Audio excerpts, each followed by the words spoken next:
because I usually take the role of trying to explain to people how wonderful the new technologies that are coming along are going to be.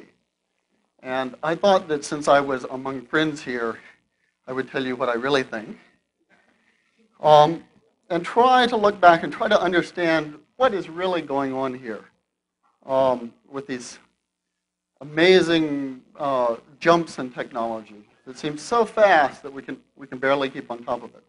So I'm going to start out by showing just one very boring technology slide. And then, so if you can just turn on the slide that's on. This is just a random slide that I picked out of my file. And what I want to show you is not so much the details of this slide, but the general form of it. This happens to be a slide of some analysis that we were doing about the power of RISC microprocessors versus the power of local area networks. And the interesting thing about it is that this slide, like so many technology slides that we're used to, is a sort of a straight line on a semi-log curve. In other words, every step here represents an order of magnitude in performance gain. And we're sort of this is a new thing that we talk about technology on semi-log curves. Something really weird is going on here. And that's basically what I'm going to be talking about. So if you bring up the lights. If you could bring up the lights higher, because I'm just going to use a piece of paper here. Now, why do we draw technology curves on semi-log curves? Well, the answer is if I drew it on a normal curve, where let's say this is years, this is time of some sort, and this is whatever measure of the technology that I'm trying to graph, the graphs look sort of silly. They sort of go like this. And they don't tell us much. Now, if I graph, for instance, some other technology, say transportation technology, on a semi-log curve, it would look very stupid. It would look like a flat line. But when something like this happens, things are qualitatively changing. So if transportation technology was moving along as fast as microprocessor technology, then sort of day after tomorrow, I would be able to get in a taxi cab and be in Tokyo in 30 seconds. It's not moving like that, and there's nothing precedented in the history of technology development of this kind of self-feeding growth where you go by orders of magnitude every few years. Now, the question that I'd like to ask is if you look at these exponential curves, they don't go on forever. Things just can't possibly keep changing as fast as they are. One of two things is going to happen. Either it's going to turn into sort of classical S-curve, like this, until something totally different comes along. Or maybe it's going to do this. And that's about all it can do. Now, I'm an optimist, so I sort of think it's probably going to do something like that. If so, that means that what we're in the middle of right now is a transition. We're sort of on this line in a transition from the way that the world used to be to some new way that the world is. And so what I'm trying to ask, and what I've been asking myself, is what's this new way that the world is? What's that new state that the world is heading toward? Because the transition seems very, very confusing when we're right in the middle of it. Now, when I was a kid growing up, the future was kind of the year 2000, and people used to talk about what would happen in the year 2000. Now, here's a conference in which people talk about the future, and you notice that the future is still at about the year 2000. It's about as far as we go out. So in other words, the future has kind of been shrinking 1 year per year for my whole lifetime. Now, I think that the reason is because we all feel that something's happening there. That transition is happening. We can all sense it. And we know that it just doesn't make too much sense to think out 30, 50 years because everything's going to be so different that a simple extrapolation of what we're doing just doesn't make any sense at all. So what I would like to talk about is what that could be, what that transition could be that we're going through. Now, in order to do that, I'm going to have to talk about a bunch of stuff that really has nothing to do with technology and computers, because I think the only way to understand this is to really step back and take a long time scale look at things. So the time scale that I would like to look at this on is this time scale of life on Earth. So I think this this picture makes sense if you look at it a few billion years at a time. So if you go back about 2.5 billion years, the Earth was this big sterile hunk of rock with a lot of chemicals floating around on it. And if you look at the way that the chemicals got organized, we begin to get a pretty good idea of how they do it. And I think that there's theories that are beginning to understand about how it started with RNA, but I'm going to tell a sort of simple story of it, which is that at that time there were little drops of oil floating around with all kinds of different recipes of chemicals in them. And some of those drops of oils had a particular combination of chemicals in them, which caused them to incorporate chemicals from the outside and grow the drops of oil. And those that were like that started to split and divide. And those were the most primitive forms of cells, in a sense, those little drops of oil. But now, those drops of oil weren't really life, as we say it now, because every one of them was a little random recipe of chemicals. And every time it divided, something different. I mean, it got sort of unequal division of the chemicals within it. And so every drop was a little bit different. And in fact, the drops that were different in a way that caused them to be better at incorporating chemicals around them grew more, incorporated more chemicals, and divided more. So those tended to live longer, get expressed more. Now, that's sort of just a very simple chemical form of life. But when things got interesting was when these drops learned a trick of abstraction. Somehow, by ways that we don't quite understand, these little drops learned to write down information. They learned to record the information that was the recipe of the cell onto a particular kind of chemical called DNA. So in other words, they worked out in this sort of mindless evolutionary way a form of writing that let them write down what they were so that that way of writing it down could get copied. The amazing thing is that that way of writing seems to have stayed steady since it evolved 2.5 billion years ago. In fact, the recipe for us, our genes, is exactly that same code and that same way of writing. In fact, every living creature is sort of written in exactly the same set of letters in the same code. In fact, one of the things that I did just for amusement purposes is we can now write things in this code.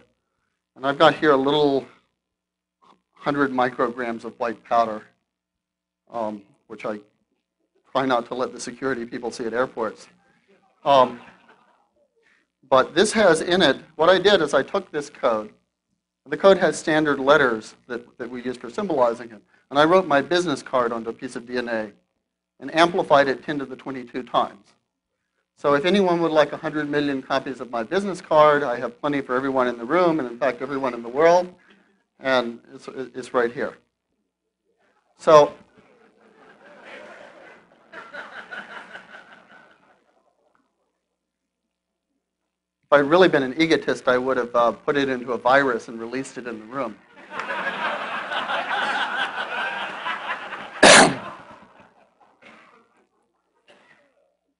So what was the next step? Writing down the DNA was an interesting step. And that caused these cells that kept them happy for another billion years. But then there was another really interesting step where things became completely different, which is these cells started exchanging and communicating information so that they began to get communities of cells. I don't know if you know this, but bacteria can actually exchange DNA. That's why, for instance, antibiotic resistance has evolved. Some bacteria figured out how to stay away from penicillin, and it went around sort of trading its little DNA information with other bacteria, and now we have a lot of bacteria that are resistant to penicillin because bacteria communicate. Now, what this communication allowed was communities to form that, in some sense, were in the same boat together. They were synergistic. So they survived or they failed together, which means that if a community was very successful, all the individuals in that community were repeated more, and they were favored by evolution. Now, the transition point happened when these communities got so close that, in fact, they got together and decided to write down the whole recipe for the community together on one string of DNA. And so the next stage that's interesting in life took about another billion years. And at that stage, we had multicellular communities, communities of lots of different types of cells working together as a single organism. And in fact, we're such a multicellular community. We have lots of cells that are not out for themselves anymore. Your skin cell is really useless without a heart cell, a muscle cell, a brain cell, and so on.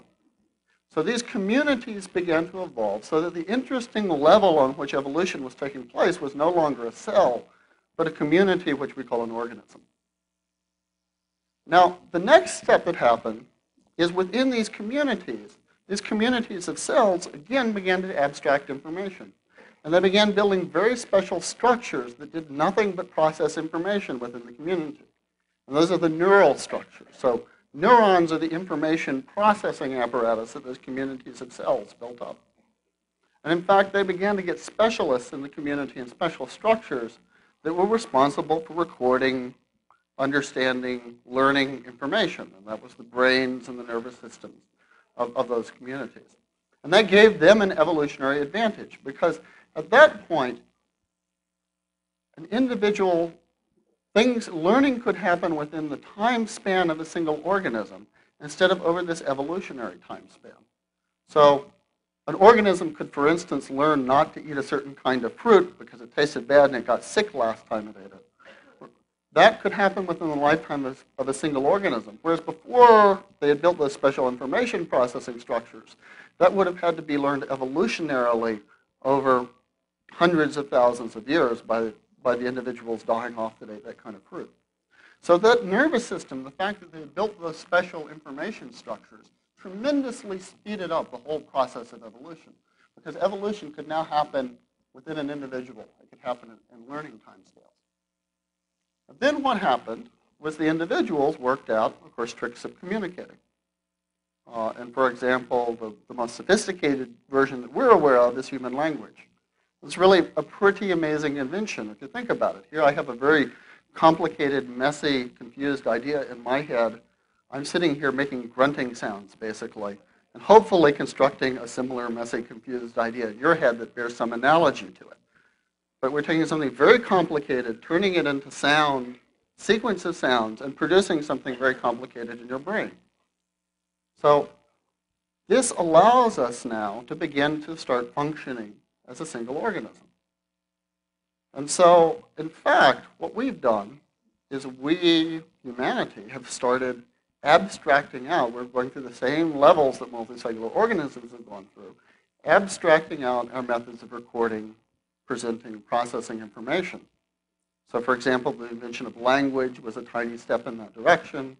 Telephony, computers, videotapes, CD-ROMs, so on, are all our specialized mechanisms that we've now built within our society for handling that information. And it all connects us together into something that is much bigger and much faster and able to evolve than what we were before. So now evolution can take place on the scale of microseconds. And you saw Kai's little evolutionary example where he sort of did a little bit of evolution of a convolution program right before your eyes. So now we've speeded up the time scales once again. So the first steps of the story that I told you about took 1 billion years apiece. And the next steps, like nervous systems and brains, took a few 100 million years. And then the next steps, like language and so on, took less than 1 million years. And these next steps, like electronics, seems to be taking only a few decades. And the process is feeding on itself and becoming, I guess, autocatalytic is the word for it. When something reinforces its rate of change. The more it changes, the faster it changes. And I think that that's what we're seeing here in this explosion of curve. We're seeing this process feeding back on itself. Now, I design computers for a living, and I know that the mechanisms that I use to design computers would be impossible without recent advances in computers. So right now, what I do is I design objects of such complexity that it's really impossible for me to design them in the traditional sense. I don't know what every transistor in a connection machine does. Now, there are billions of them. Instead, what I do and what the designers at thinking machines do is we think at some level of abstraction, and then we hand it to the machine, and the machine takes it beyond what we could ever do, much farther and faster than what we could ever do. And in fact, sometimes it takes it by methods that we don't quite even understand. One method that's particularly interesting that I've been using a lot lately is evolution itself. So what we do is we put inside the machine a process of evolution that takes place on the microsecond time scale. So, for example, in the most extreme cases, we can actually evolve a program by starting out with random sequences of instructions. Say, computer, would you please make 100 million random sequences of instructions? Now would you please run all of those random sequences of instructions, run all of those programs, and pick out the ones that came closest to do what I wanted. So in other words, I define what I wanted. Let's say I want to sort numbers, as a simple example I've done it with. So find the programs that come closest to sorting numbers. So of course, random sequences of instructions are very unlikely to sort numbers. So none of them will really do it, but one of them by luck may put two numbers in the right order. And I say to the computer, would you please now take the 10% of those random sequences that did the best job, save those, kill off the rest, and now let's reproduce the ones that sorted numbers the best. And let's reproduce them by a process of recombination analogous to sex. We take two programs and they produce children by exchanging their subroutines, and the children inherit the traits, the subroutines of the two programs. So I've got now a new generation of programs that are produced by combinations of the programs that did a little bit better job. Say, please repeat that process, score them again, introduce some mutations perhaps, and try that again and do that for another generation. Well, every one of those generations just takes a few milliseconds. So I can do the equivalent of millions of years of evolution on that within the computer in a few minutes, or in the complicated cases in a few hours. At the end of that, I end up with programs that are absolutely perfect at sorting numbers. In fact, there are programs that are much more efficient than programs I could have ever written by hand. Now, if I look at those programs, I can't tell you how they work. I've tried looking at them and tell you how they work. They're obscure, weird programs. But they do the job. And in fact, I know I'm very confident that they do the job because they come from a line of hundreds of thousands of programs that did the job. In fact, their life depended on doing the job.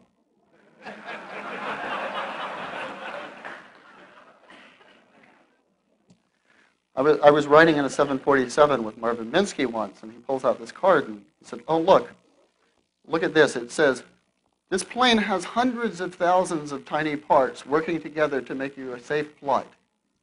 Doesn't that make you feel confident? In fact, we know that the engineering process doesn't work very well when it gets complicated. So we're beginning to depend on computers to do a process that's very different than engineering.